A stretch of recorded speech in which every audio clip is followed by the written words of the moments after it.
الحمد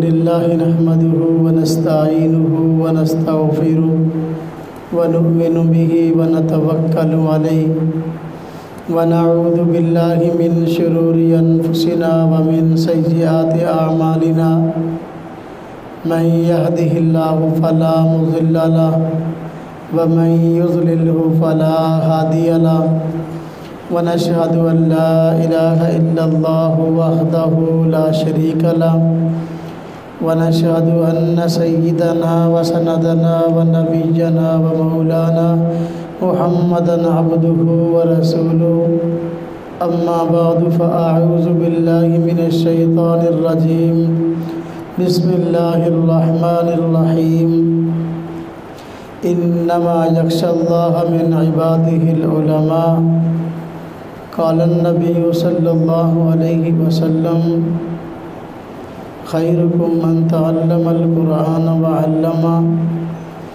آمنت بالله صدق الله العظيم وصدق رسوله النبي الكريم ونحن على ذلك من الشاهدين والشاكرين والحمد لله رب العالمين اللهم صل على محمد وعلى آل محمد كما صليت على إبراهيم وعلى آل إبراهيم إنك حميد مجيد اللهم بارك على محمد وعلى آل محمد كما باركت على إبراهيم وعلى آل إبراهيم إنك حميد مجيد۔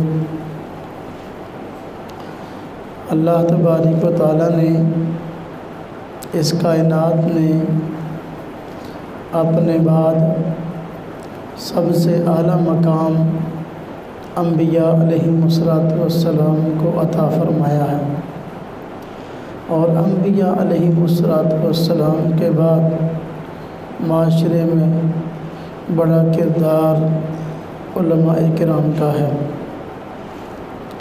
حضور نبی پاک صلی اللہ علیہ وسلم نے علماء کو انبیاء کا وارث بتلایا ہے،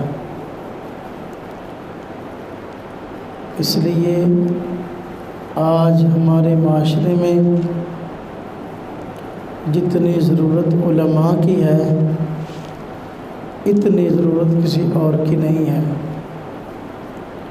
بہترین معاشرہ، ایک مثالی معاشرہ اگر تشکیل دینا ہو تو اس میں سب سے اہم اور سب سے بڑا کردار علماء کا ہوگا۔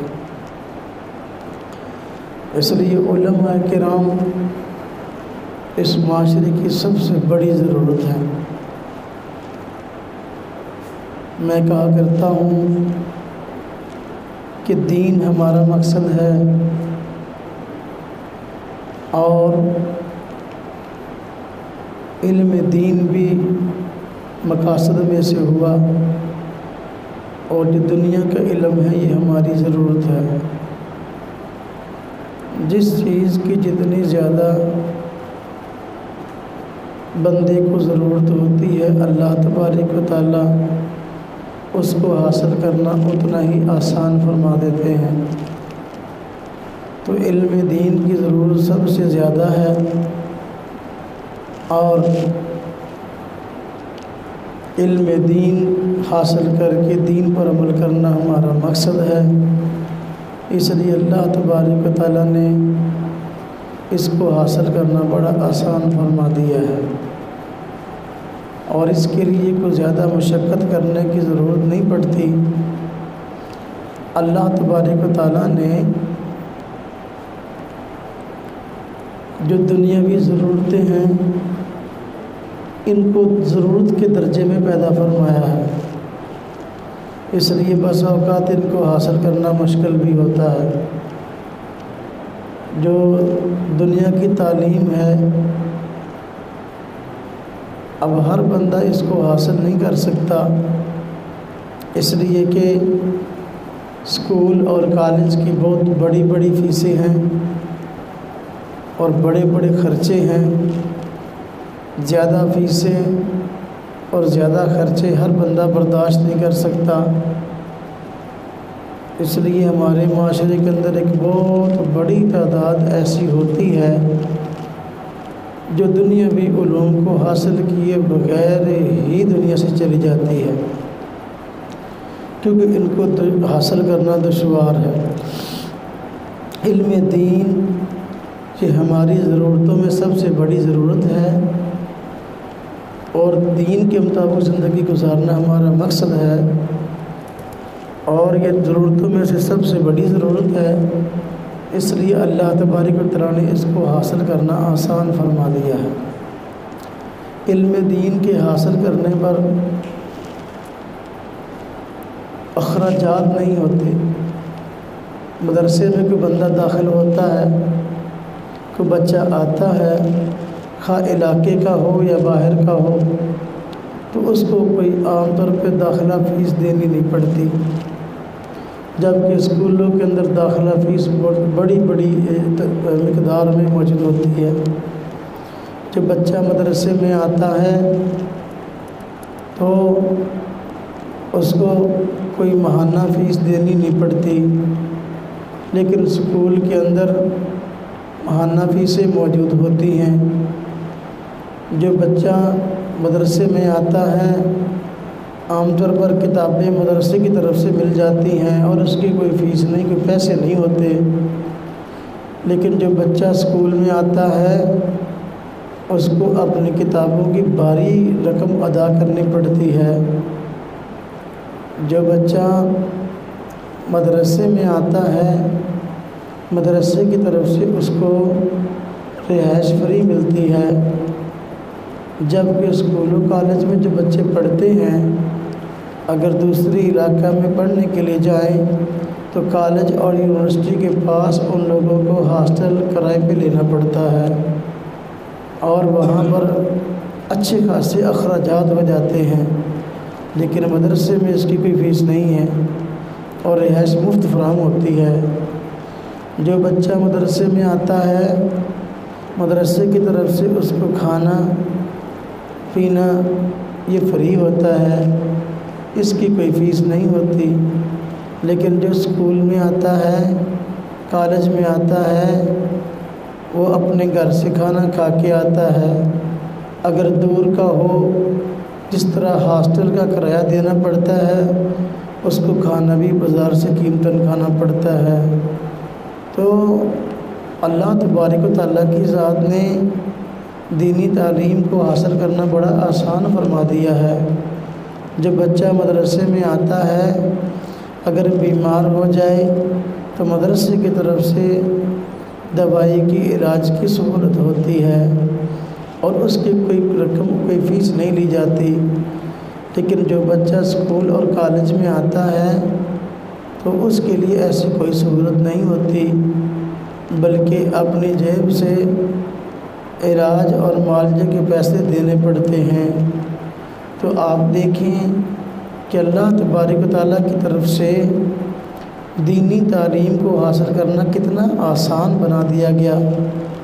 آج لوگ مہنگائی کی وجہ سے بہت پریشان ہیں اور مہنگائی کی وجہ سے دنیاوی تعلیم حاصل کرنا مشکل ہو جاتا ہے۔ بہت سارے والدین اپنے بچوں کو دنیاوی تعلیم حاصل کرنا جو ہے وہ دنیاوی تعلیم دلوا نہیں سکتے۔ اس کی وجہ یہ کہ ان کے پاس خرچے نہیں ہوتے، پیسے نہیں ہوتے بچوں پر خرچ کرنے کے لیے، نہ تو وہ داخلہ فیس بھروا سکتے ہیں اور نہ ہی وہ ماہانہ فیس دے سکتے ہیں۔ معاشرے میں بہت بڑے افراد ایسے ہیں زیادہ جو اپنے بچوں کے بسا اوقات اگر وہ اسکول میں پڑھتے ہیں تو کھانے پینے کے اخراجات برداشت کرنے مشکل ہوتے ہیں، اس لیے وہ چھوٹی عمر میں اپنے بچوں کو کام کاج میں لگا دیتے ہیں۔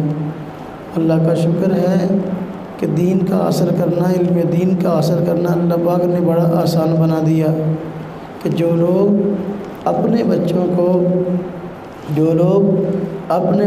کو اخراجات کی وجہ سے، مہنگائی کی وجہ سے دنیا تعلیم حاصل نہیں کروا سکتے تو وہ مدرسے میں اپنے بچوں کو داخل کروا سکتے ہیں اور ان کو کسی قسم کے اخراجات کرنے نہیں پڑیں گے۔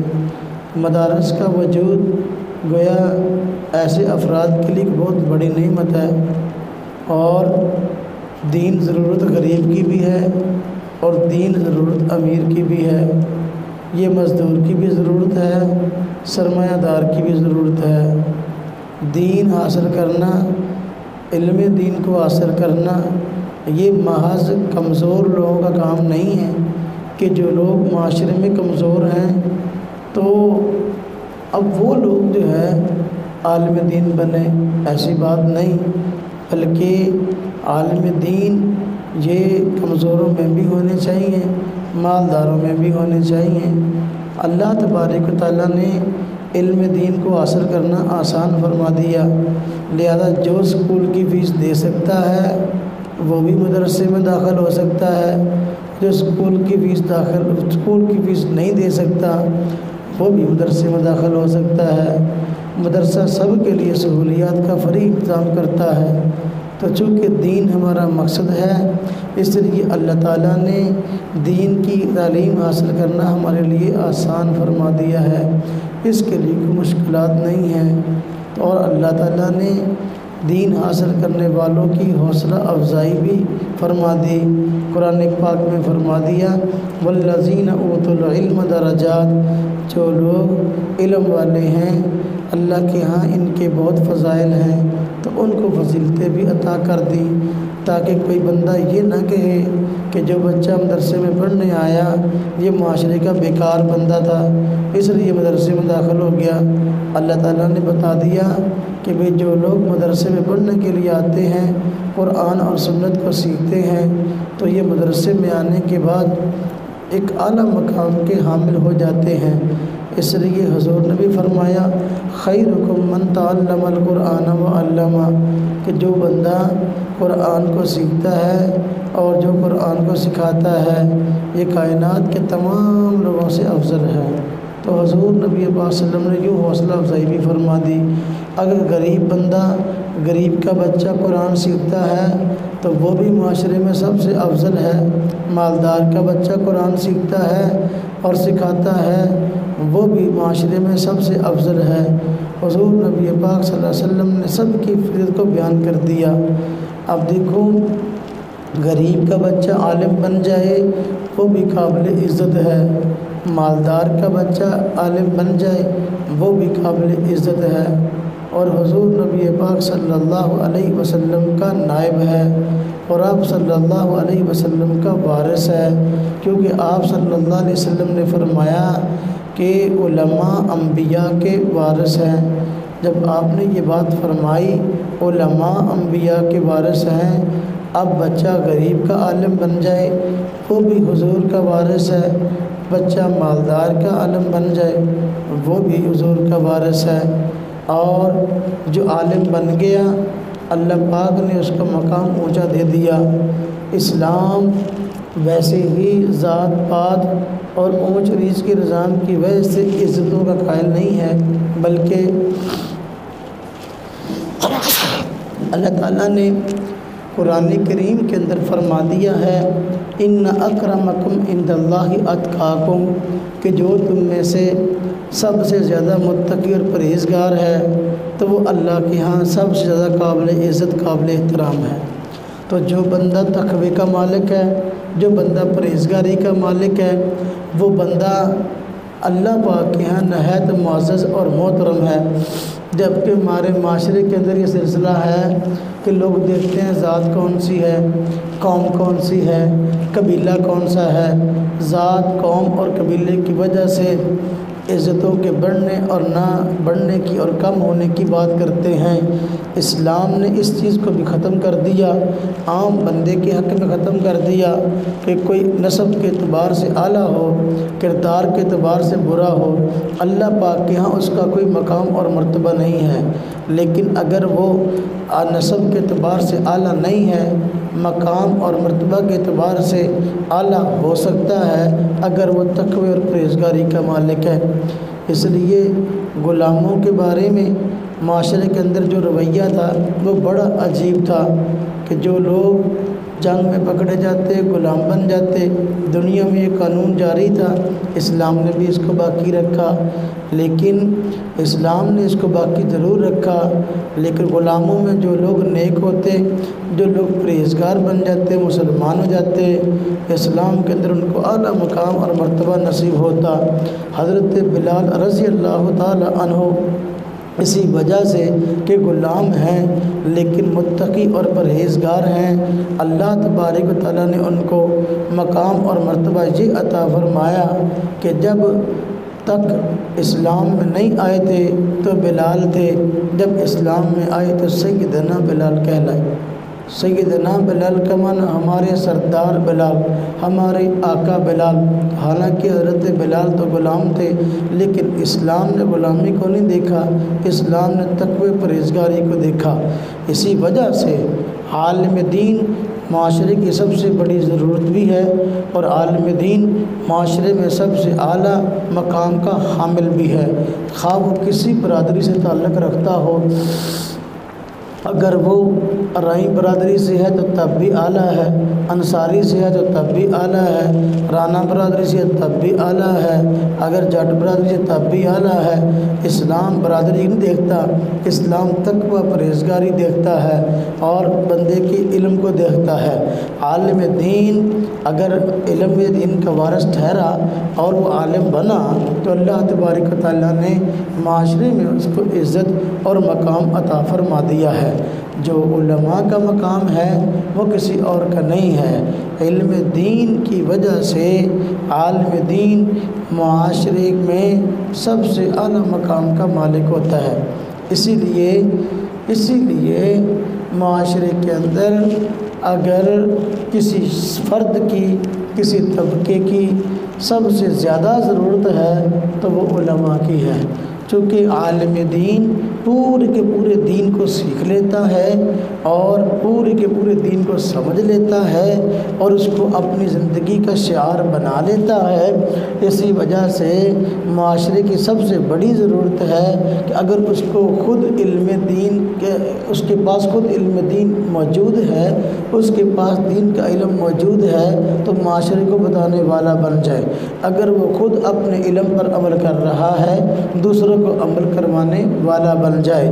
اس لیے اللہ پاک نے علماء کو معاشرے میں سب سے اعلیٰ مقام عطا کیا ہے۔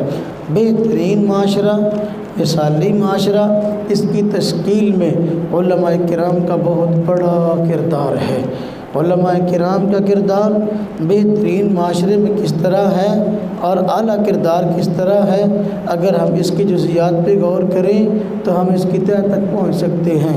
ہم دیکھیں کہ بہترین معاشرہ تب بنتا ہے جب کہ سب سے پہلے اللہ کے آگے جھکنے والا بن جائے، اللہ کی عبادت کرنے والا بن جائے۔ تو جب بندہ عالم دین بنتا ہے تو وہ دوسروں کو، لوگوں کو اللہ کی طرف بلاتا ہے اور لوگوں کو نماز روزے کی دعوت دیتا ہے۔ جب وہ لوگوں کو دین کی دعوت دیتا ہے، علماء کرام کی ذمہ داری ہے اور وہ اس کام کو کرتے ہیں کہ معاشرے کے افراد کو نماز پہ آنے کی بات کرتے ہیں، اللہ کے آگے جھکاتے ہیں۔ تو چونکہ اللہ کے آگے جھکنے کی اہمیت بہت زیادہ ہے، جھکتے کو پھل لگتا ہے، نماز پڑھنے والے سے اللہ راضی ہوتے ہیں، علماء کرام لوگوں کو نماز پہ لگاتے ہیں، روزے پہ لگاتے ہیں۔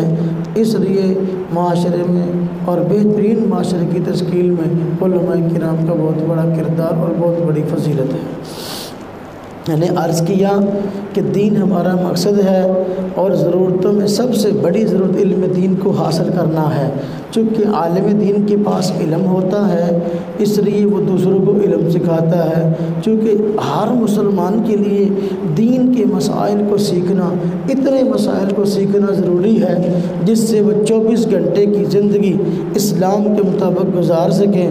اس لیے ہر بندے کی چونکہ دین کو سیکھنا، اتنے دین کو سیکھنا ضرورت ہے اور یہ کام علماء کرام کرتے ہیں۔ اتنا دین بتانا لوگوں کو علماء کرام کی ذمہ داری ہے، تو بہترین معاشرے کی تشکیل میں علماء کرام کا کردار بہت زیادہ ہے۔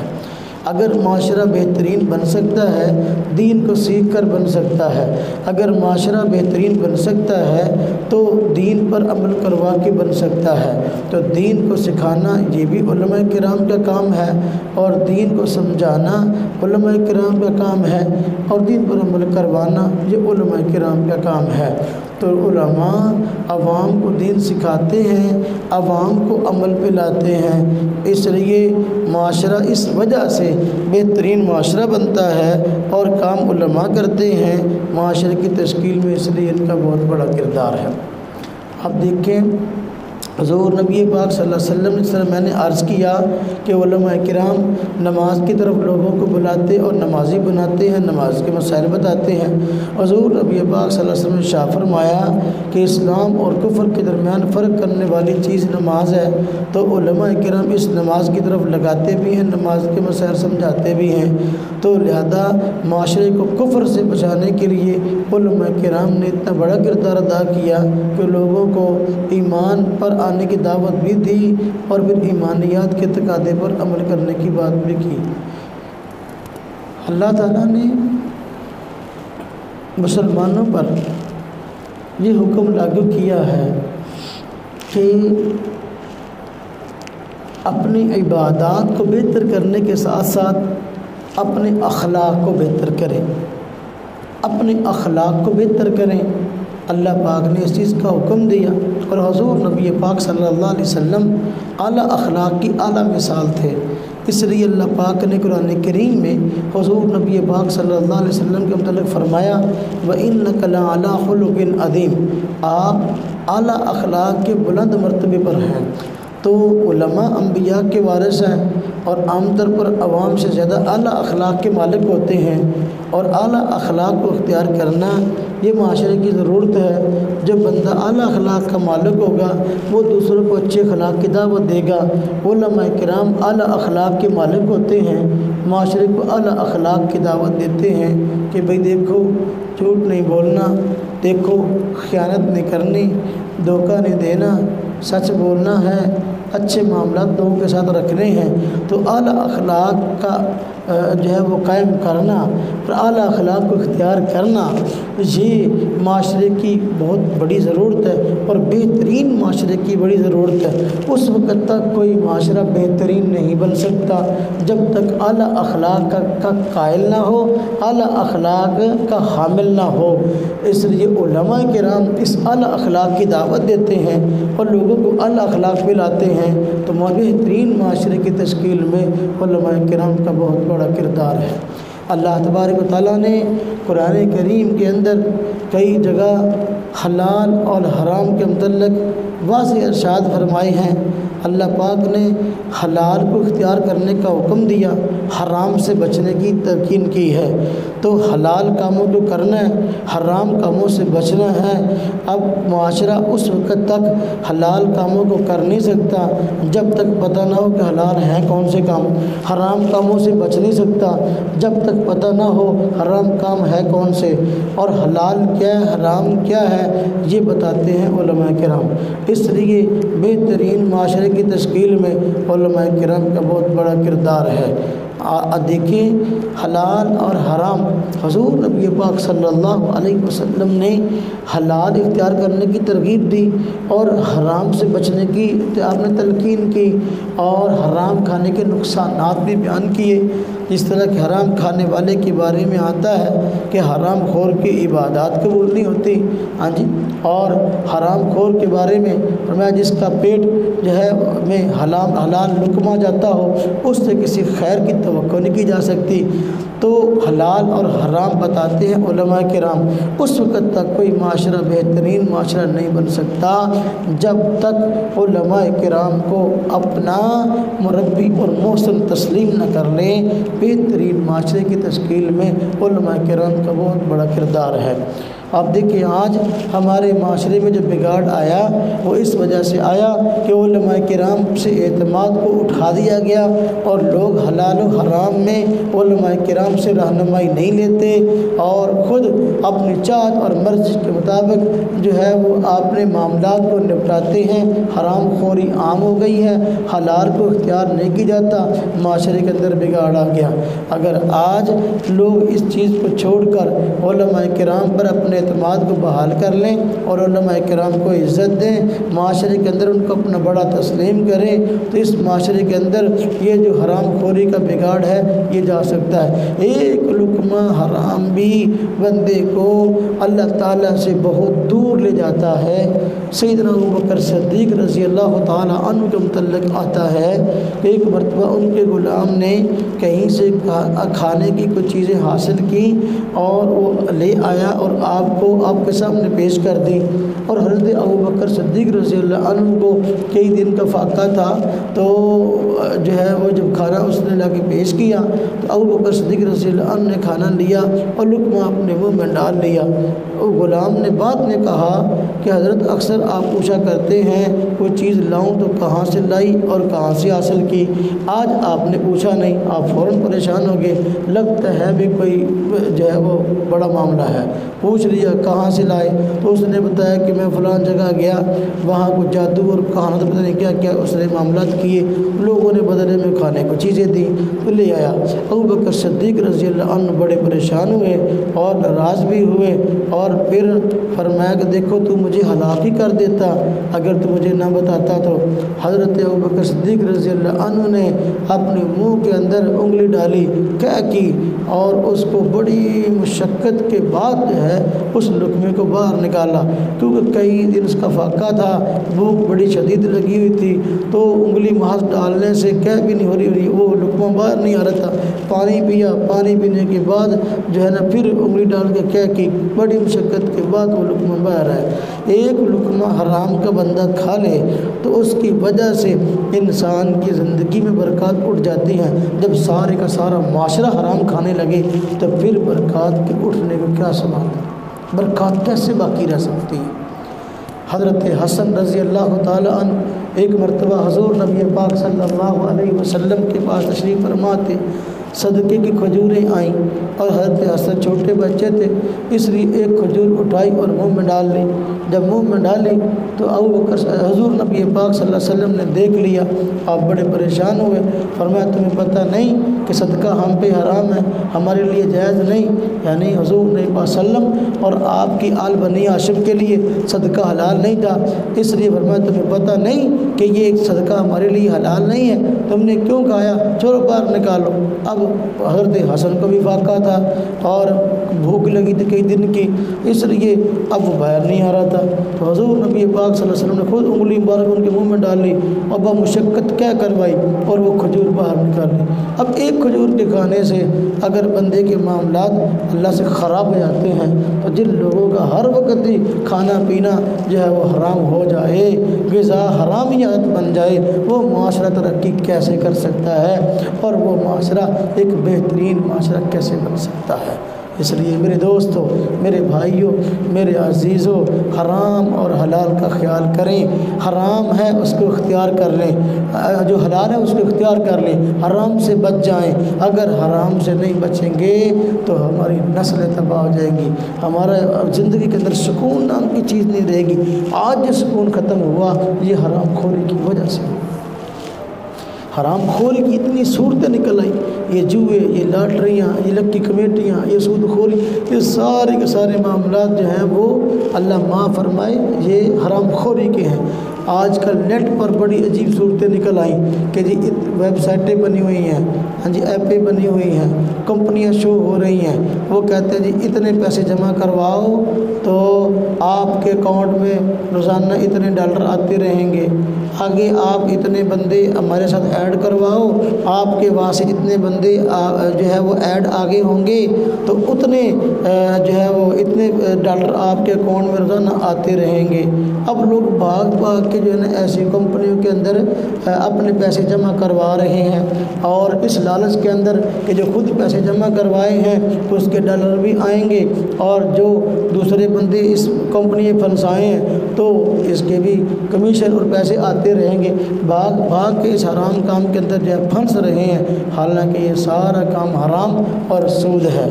ایک دوست نے رات مجھ سے یہ بات پوچھی، فلاں کمپنی ہے اور انہوں نے فلاں ویب سائٹ لانچ کی ہے، فلاں جو ہے انہوں نے ایپ لانچ کی ہے، اور یہ کہا بھی اتنے پیسے جمع کراؤ آپ کو اتنا منافع ہوگا، اتنے لوگ مزید آگے تلاش کر کے ہمیں تو ایڈ کرواؤ، اتنے ڈالر آپ کے اکاؤنٹ میں روزانہ آتے رہیں گے، کیا یہ حلال ہے؟ میں نے کہا بالکل حرام ہے۔ مجھے کہنے لگا کیوں؟ میں نے کہا آپ پہلی بات یہ ہے آپ ان لوگوں کو جانتے ہیں جن لوگوں نے یہ کمپنی بنائی، وہ لوگ کون ہیں؟ کہتا میں تو نہیں جانتا۔ میں نے کہا وہ مسلمان ہے کہ کافر ہے؟ کہتا کوئی پتہ نہیں۔ میں کہا جن کے بارے میں آپ کو یہی نہیں پتہ بندے کون ہیں، آپ ان پر بھروسہ کر کے پیسے دے رہے ہو، جس بندے کو آپ جانتے نہیں کہ وہ ہے کون، وہ مسلمان ہے یا کافر ہے، آپ کو اس چیز کا کیا اطمینان ہے کہ جو وہ منافع آپ کو دے رہے ہیں وہ حلال ہے؟ نمبر 2، میں نے کہا اس بندے کے بارے اس کمپنی کے بارے میں آپ جانتے ہو جن لوگوں نے کمپنی بنائی ہے تو کہ وہ کاروبار حلال کرتے ہیں یا حرام کرتے ہیں؟ کہتا مجھے تو پتہ نہیں، وہ پیسے دیتے ہیں اتنا پتہ ہے۔ میں نے کہا آپ کو جب یہی نہیں پتہ کہ وہ کاروبار حلال کرتے ہیں یا حرام کرتے ہیں تو مال مشکوک ہو گیا، کیسے آپ کا وہ مال جو آپ کو پرافٹ کیا آئے گا آپ کے لیے حلال ہے؟ پھر میں نے کہا آپ تیسری وجہ حرام ہونے کی، میں نے کہا آپ کو پتہ ہے کہ وہ کیا کاروبار کرتے ہیں؟ کہتا مجھے یہ بھی نہیں پتا کہ وہ کیا کاروبار کرتے ہیں۔ میں نے کہا آپ تو کہو گے جی میں نے اتنے پیسے جمع کرائے لہذا میں تو میری ان کے ساتھ پارٹنرشپ قائم ہو گئی، شیئرنگ قائم ہو گئی، لہذا اب میرے لیے منافع حلال ہے۔ لیکن سوال یہ ہے جس کاروبار میں آپ شراکت کر رہے ہو آپ کو یہی نہیں پتا کہ دوسرا بندہ کاروبار کرتا کیا ہے، کیا چیز بیچتا ہے، کیا لیتا ہے۔ جب آپ کو اس چیز کا ہی پتہ نہیں ہے تو پھر آپ مجھے بتائیں کہ وہ حلال کیسے ہوگا؟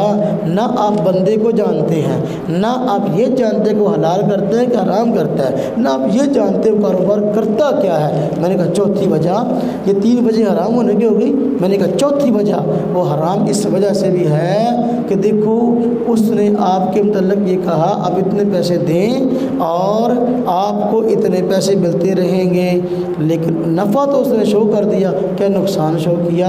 کہتا نہیں نقصان کا تو کچھ نہیں کہا۔ میں نے کہا وہ کون سا کاروبار ہے جس میں منافع ہی ہوتا ہے نقصان نہیں ہوتا؟ حالانکہ کاروبار کے اندر نفع بھی ہوتا ہے، کاروبار کے اندر نقصان بھی ہوتا ہے۔ جب کاروبار کے اندر نفع بھی ہوتا ہے، کاروبار میں نقصان بھی ہوتا ہے، اس نے آپ کو صرف نفع میں شریک کیا، نقصان میں شریک نہیں کیا، یہ وجہ بھی ہے اس کاروبار کے حرام ہونے کی۔ یہ 4 وجوہات میں نے بتا دی۔ آج جتنی کمپنیاں یہ نیٹ پہ شو ہو رہی ہیں اور لوگوں سے پیسے لے کر ان کو منافع کا لالچ دے رہی ہیں، جن کے بارے میں 4 چیزیں آپ نہیں جانتے، ان کمپنیوں کے ساتھ کاروبار کرنا، پیسے جمع کروانا، منافع لینا، یہ سب حرام ہے۔ آپ جانتے نہیں وہ بندہ کون ہے، مسلمان ہے کہ کافر، آپ نہیں جانتے کہ وہ بندہ کاروبار کون سا کرتا ہے، آپ نہیں جانتے وہ حلال کاروبار کرتا ہے حرام کرتا ہے، آپ نہیں جانتے کہ وہ نفع نقصان دونوں میں شریک کرتا ہے یا صرف نفع میں شریک کرتا ہے۔ جب یہ چیزیں آپ کو پتہ نہیں ہے کاروبار جائز نہیں ہو سکتا، کاروبار ناجائز ہے۔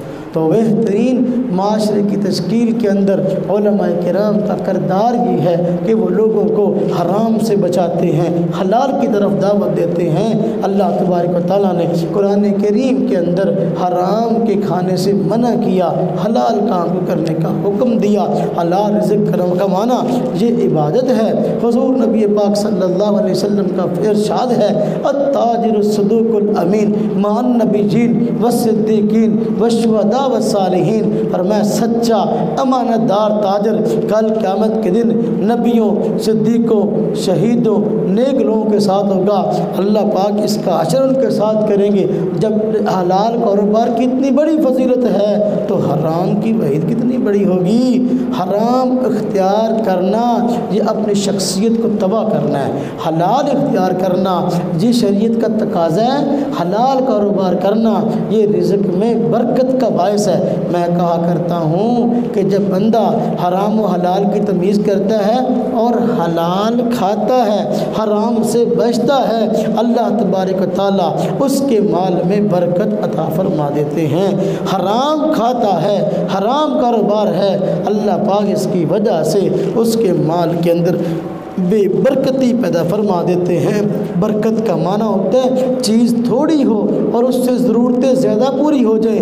بے برکتی کا معنی ہے کہ چیز زیادہ ہو لیکن ضرورتیں پھر بھی پوری نہ ہوں۔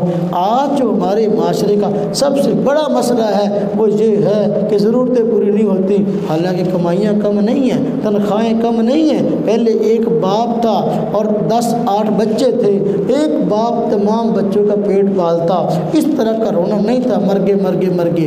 آج گھر کے 4-5 افراد کماتے ہیں، پھر بھی جو ہے نا اتنے افراد کھانے والے ہیں، پھر بھی ہر وقت مرگے لٹے گئے۔ یہی سب کچھ ہے، جس کی وجہ یہ کہ حرام کھایا جا رہا ہے، حرام سے اور حلال جو ہے اس کو اختیار نہیں کیا جا رہا ہے۔ اگر حلال اختیار کرنے والے بن جائیں، حرام سے بچنے والے بن جائیں تو پھر یہ بے برکتیاں ختم ہو جائیں، برکت آئے۔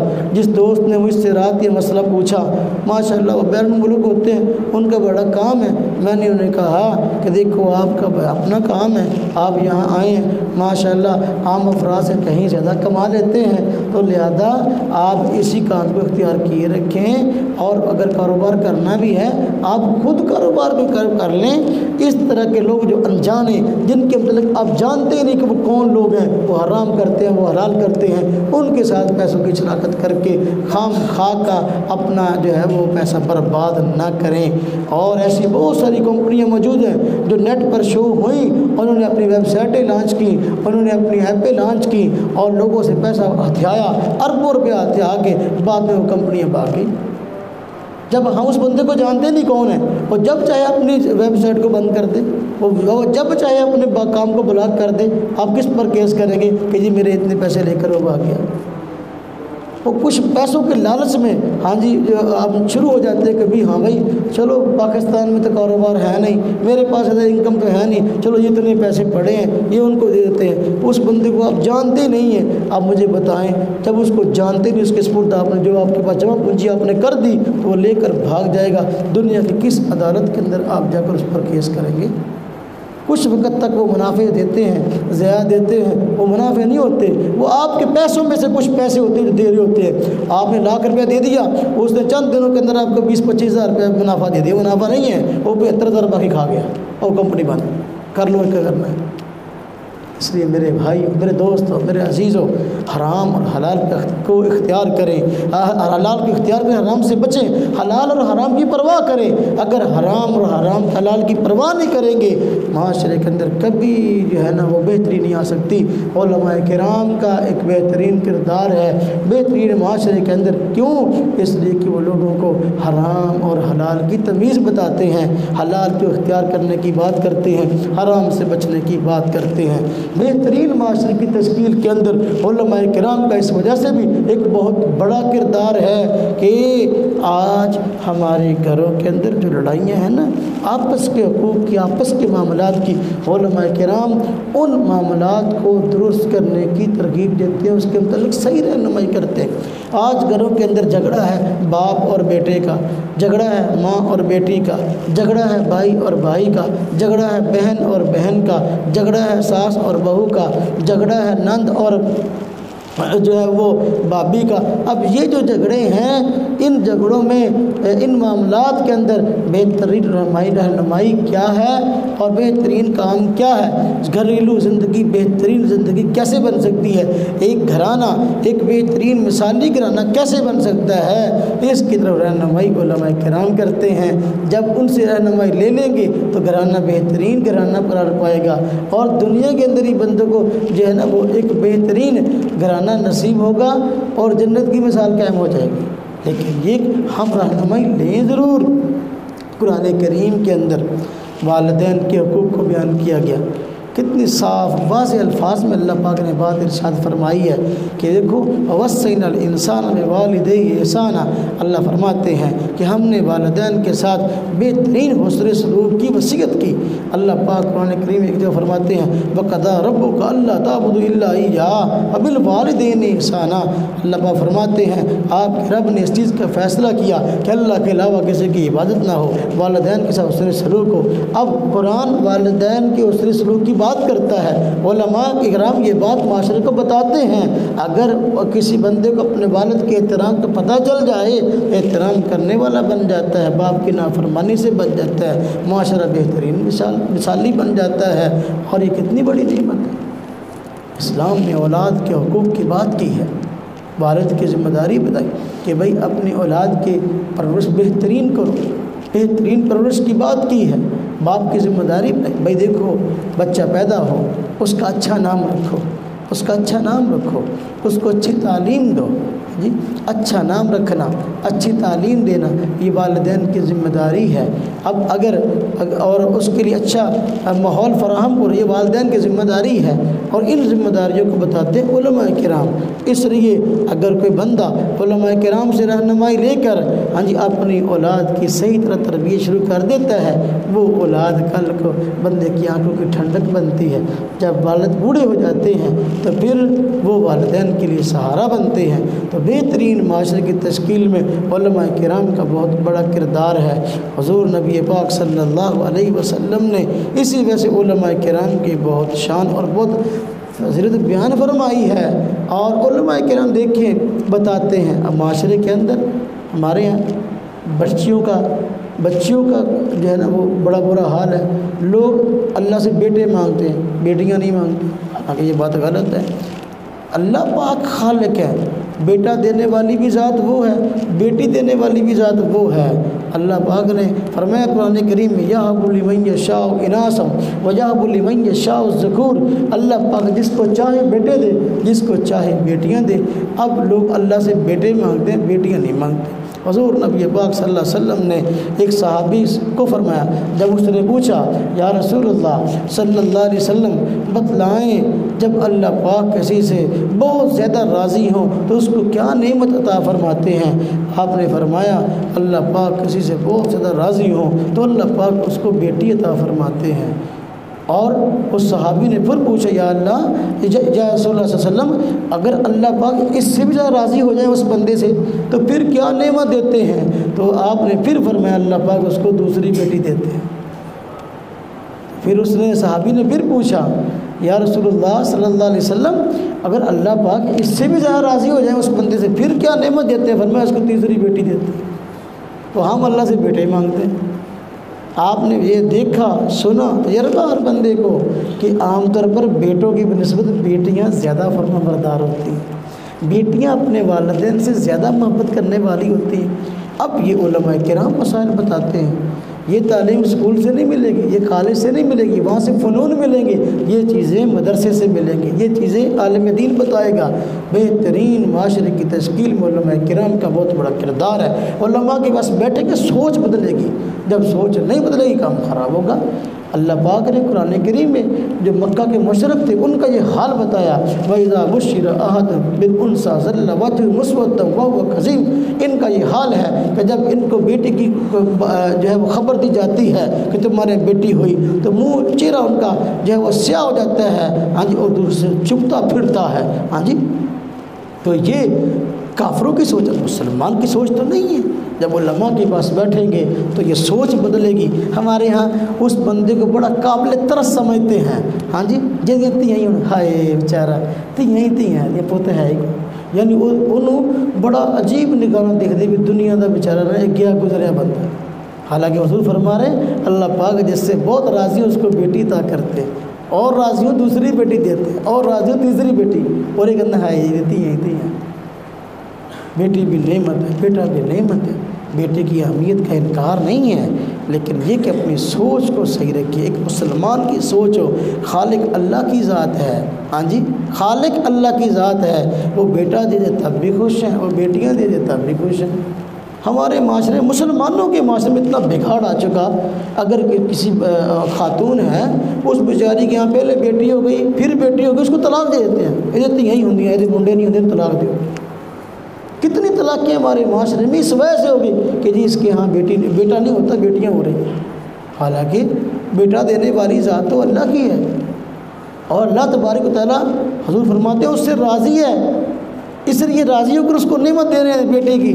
بیٹی اللہ کی رحمت ہے، اور وہ اس رحمت پہ راضی نہیں ہے۔ جو اللہ کی رحمت پہ راضی نہیں ہے اس کو سکون زندگی میں کیسے نصیب ہوگا؟ علماء کرام اس لیے ساری باتیں بتاتے۔ تو میں عرض کر رہا تھا معاشرے کی ساری ضرورتیں ہیں، ہاں جی ڈاکٹر بھی معاشرے کی ضرورت ہے، وکیل بھی معاشرے کی ضرورت ہے، انجینئر بھی معاشرے کی ضرورت ہے، عالم دین بھی معاشرے کی ضرورت ہے۔ اور جس کی جتنی زیادہ ضرورت ہوتی ہے، جس کی جتنی زیادہ ضرورت ہوتی ہے اتنے ہی زیادہ ان افراد کا معاشرے میں زیادہ ہونا چاہیے، چونکہ علماء کی ضرورت معاشرے میں زیادہ ہے، اس لیے معاشرے میں علماء بھی زیادہ ہونے چاہیے، ڈاکٹر بھی ہونے چاہیے، انجینئر بھی ہونے چاہیے، وکیل بھی ہونے چاہیے، علماء بھی ہونے چاہیے۔ دین ہر بندے کی ضرورت ہے۔ ڈاکٹر کی ضرورت اس وقت پڑے گی جب کوئی بندہ بیمار ہوگا۔ اب کئی بندے ایسے ہیں ہم نے زندگی میں دیکھے ہیں، وہ کہتے ہیں بچپن سے لے کر بڑھاپے تک ہم بیمار ہوتے ہی نہیں، ہوئے ہی نہیں، اس کو ڈاکٹر کی زندگی پر ضرورت نہیں پڑی۔ وکیل کی ضرورت اس کو ہے جس پر کیس ہو گیا یا اس نے کسی پر کیس کرنا ہے۔ ہمارے معاشرے میں لاکھوں بندے ایسے ہیں اس وقت بھی، اس دور میں زندگی بھر ان کو وکیل کی ضرورت نہیں پڑتی، نہ کسی پر کیس کیا نہ انہوں نے اس پر کیس کیا۔ انجینئر بھی معاشرے کی ضرورت ہے، لیکن ہر وقت ہر بندے کی ضرورت نہیں ہے۔ کتنے لوگ ایسے ہیں جن کو زندگی بھر بس اوقات کسی انجینئر سے رہنمائی لینے کی ضرورت نہیں، ہاں جی بعض لوگ ہیں جو اپنا گھر بناتے ہیں اور انجینئر سے نقشہ بنواتے ہیں، پھر جو ہے اپنا گھر بناتے ہیں۔ تو جو اکثر معاشرہ ایسا ہے ان کو خود اپنی ضروریات کا پتہ ہوتا ہے، ان کو کسی انجینئر سے اپنے گھر کا نقشہ بنوانے کی ضرورت نہیں پڑتی، وہ خود ہی اپنی ضروریات کو جانتے ہیں، اپنے مکان خود ہی بنا لیتے ہیں، زندگی بھر کسی انجینئر کی ضرورت نہیں پڑتی۔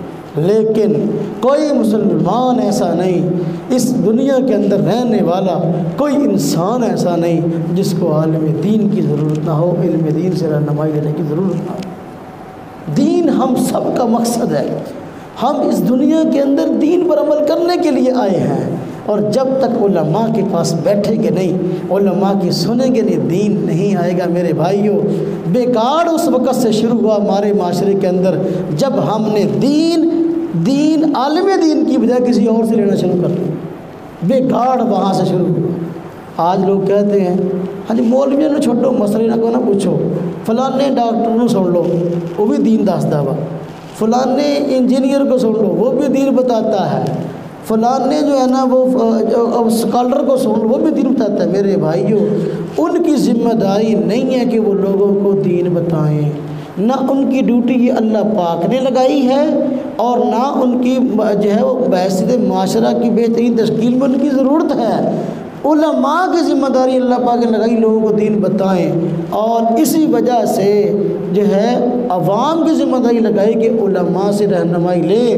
حضور نبی پاک صلی اللہ علیہ وسلم کا فرمان ہے کہ ان العلماء ورثۃ الانبیاء، کہ علماء انبیاء کے وارث ہیں۔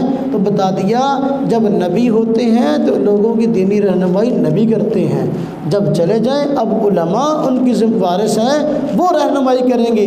دین آپ کو علماء سے ملے گا، وہ اتھینٹک ہوگا۔ ایک عالم دین 16 سال لگانے کے بعد عالم دین بنتا ہے، ہاں جی اگر 16 سال لگانے کے بعد ڈاکٹر بنتا ہے، 16 سال لگانے کے بعد انجینئر بنا ہے، اگر 16 سال لگانے کے بعد وکیل بنا ہے، تو حق ہے میڈیکل کے معاملے میں ڈاکٹر سے رہنمائی لے، حق ہے اس بات کا کہ وکالت قانون لا کے معاملے میں وکیل سے رہنمائی لے، حق ہے اس چیز کا کہ ٹیکنیکل معاملات میں انجینئر سے رہنمائی لے، اور اگر 16 سال عالم دین علم دین کے پڑھنے میں لگائے ہیں تو یہ شرعی ذمہ داری بھی ہے، شرعی حق بھی ہے کہ آپ دین کی بات علماء سے سیکھیں جس نے اپنی ساری زندگی دین کے سیکھنے میں لگائی۔ آج کوئی بندہ تھوڑا سا زبان سے بولنا اس کو آ جائے، بس وہ بیٹھا مفتی اور ڈاکٹر بیٹھا مسائل بیان کر رہا ہے، کہتے ہیں آپ بولتا بڑا چنگا ہے، سوڑ لو بھی انگلیاں ماری جاندے پھر کہتے ہائے ہوں ذہنی طور پر کنفیوز کا شکار ہو گیا، فلاں کہتا ہے مسئلہ ایسے ہے، فلاں کہتا ہے مسئلہ ایسے ہے۔ میرے بھائیو، جب مسئلہ مسئلے والوں سے پوچھیں گے نا تو پھر مسئلہ حل ہو جائے گا، لیکن جب مسئلہ ان لوگوں سے پوچھیں گے جن کی یہ ذمہ داری نہیں تھی بتانے کی، وہ خام خواہ اب اس معاملے میں گھس آئے ہیں۔ اب دیکھو نا، ایک مولوی ہے، اس کی ذمہ داری نہیں عالم کی کہ وہ لوگوں کو میڈیکل کے مسئلے بتائے، اور مولوی صاحب بڑے تھے عالم دین ہے، باہر کلینک کھول لو یا ہسپتال کھول لو، ہاں جی کہ آؤ بھائی دوائی لین واسطے، کی ہونا قبرستان میں بات ہوگا نا، چونکہ یہ عالم کی ذمہ داری نہیں ہے کہ وہ ہسپتال چلائے، کلینک چلائے، لوگوں کو دوائی۔ اسی طرح جو ہے جو ڈاکٹر ہے اس کی ذمہ داری نہیں ہے کہ وہ لوگوں کو مسئلے بتائے، اگر وہ مسئلے بتائے گا تو ایمان برباد ہوگا، ایمان کی تباہی آئے گی۔ اگر مولوی جو ہے، عالم جو ہے، وہ لوگوں کو میڈیکل کے مسائل بتائے گا، قبرستان آباد ہوگا۔ میرے بھائیوں، اس لیے عالموں علماء اپنے بیٹوں کو علماء بنائیں اور علماء سے دینی رہنمائی لیں، پھر گمراہی کے چانس بڑے تھوڑے ہیں۔ علماء میں بھی ایک بات میں آپ سے عرض کروں، آخری وقت ہو گیا، علماء میں بھی آپ اس عالم دین سے مسئلہ سیکھیں جس کو آپ جانتے ہیں، جس کو آپ نہیں جانتے اس سے مسئلہ نہ سیکھیں۔ نیٹ پر آپ دیکھتے ہیں، انگلیاں مارتے ہیں، بہت سارے آپ کو ٹوپی پگڑی والے بندے ملتے ہیں، آپ سمجھتے ہیں عالم دین ہے، ٹوپی پہنی ہوئی ہے، عالم دین ہے، پگڑی پہنی ہوئی ہے، حالانکہ وہ عالم دین نہیں ہوتے۔ اس وقت بیرون ممالک کے اندر کئی ایسے ادارے موجود ہیں جو یہودیوں اور عیسائیوں کے قائم کردہ ہیں، وہاں پر لوگ اسلام کے نام پہ بھرتی کی جاتی ہے اور ان کو اسلام سکھایا جاتا ہے، ان کے ختنے تک نہیں ہوئے ہوتے، عالم دین نہیں ہوتے۔ وہ اب ممبر پر بیٹھ کر، وہ نیٹ پر بیٹھ کر ٹوپی پگڑی پہن کے، جبہ کبہ پہن کے بیٹھتے ہیں، آپ کہتے ہیں بہت بڑا کوئی عالم دین ہے بھائی، یہ دین بیان کر رہا ہے۔ وہ آپ کو اس طرح کے مسئلے بتائیں گے کہ پھر آپ خود کے جو ہے نا ایک وقت آئے گا کہ آپ سمجھ رہے ہو کہ ہم دیندار ہیں، آپ اسلام سے بھی نکل چکے ہیں۔ جس بندے کو آپ نہیں جانتے یہ عالم دین ہے، یہ ہے کہاں کا، اس نے پڑھا کہاں ہے، اس کے استاد کون سے ہیں، یہ ہاں جی۔ تو جب تک آپ کو یہی نہیں پتا اس وقت تک آپ اس سے عالم علم لے لیں گے دین کا، آپ کو بجائے فائدے کے نقصان ہوگا اور دینی ترقی رک جائے گی، ایمان میں بگاڑ آ جائے گا اور معاشرے کے اندر بہت بڑا فساد برپا ہوگا۔ اللہ تبارک و تعالی ہم سب کو دین کی صحیح سمجھ عطا فرمائے اور اس پر عمل کرنے کی توفیق عطا فرمائے۔ وآخر دعوانا ان الحمدللہ رب العالمین۔ الحمدللہ نحمدہ